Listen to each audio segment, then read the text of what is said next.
दूसरी तरफ अमेरिका और ईरान के बीच चल रही शांति वार्ता फेल होने के बाद कच्चे तेल की कीमतों में एक बार फिर से आग लग गई है। अमेरिका की हॉर्मुज की नाकेबंदी की धमकी के बाद कच्चे तेल की कीमतें एक बार फिर से $100 के पार पहुंच गई हैं। पिछले एक महीने में क्रूड की कीमतों में करीब 12% का उछाल आ चुका है। तो कब तक कच्चे तेल के बाजार में ये हलचल रहेगी, पूरी डिटेल बता रही है मेरी सहयोगी मनीषा गुप्ता। पिछले हफ्ते की 10% की गिरावट के बाद कच्चे तेल की शुरुआत ही आज यहां पर 7 से 9% की तेजी के साथ हुई है। वो इसलिए कि यहां पर जो यूएस और ईरान की बातचीत थी वहां पर कोई रिजल्ट नहीं निकल के आया और इसी वजह से यूएस ने यहां पर अनाउंस किया है स्ट्रेट ऑफ हॉर्मुज को बंद करने का यहां पर नतीजा।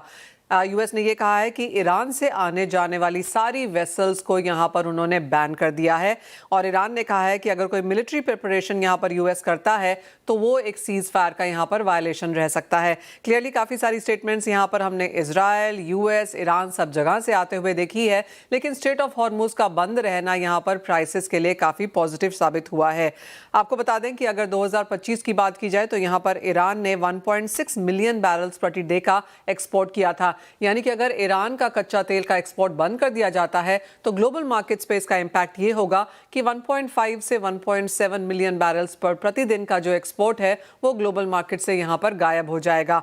अगर ये इसी तरह से चलता रहा तो एशियन मार्केट्स के लिए ये दिक्कत की बात है। In any case Saudi Arabia, UAE, Kuwait सभी ने एशियन कंज्यूमर्स के लिए यहाँ पर कच्चे तेल का जो प्रीमियम है वो यहाँ पर बढ़ा दिया गया है। यानी जो अगर स्पॉट बाइंग है वो तेल यहाँ पर $12 से $30 ज़्यादा है, यानी कि फ्यूचर्स के कंपैरिजन में बनता हुआ।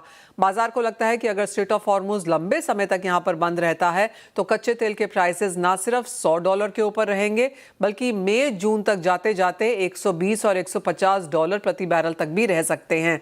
As of now strait of Hormuz से सिर्फ 5 से 7% ही ट्रैफिक जाता हुआ मिल रहा है और 130 मिलियन बैरल्स यहाँ पर स्ट्रेट ऑफ हॉर्मुज पे कच्चा तेल और उसके प्रोडक्ट्स जैसे के तैसे ही खड़े हैं, वो ग्लोबल मार्केट तक पहुंच नहीं पा रहे हैं।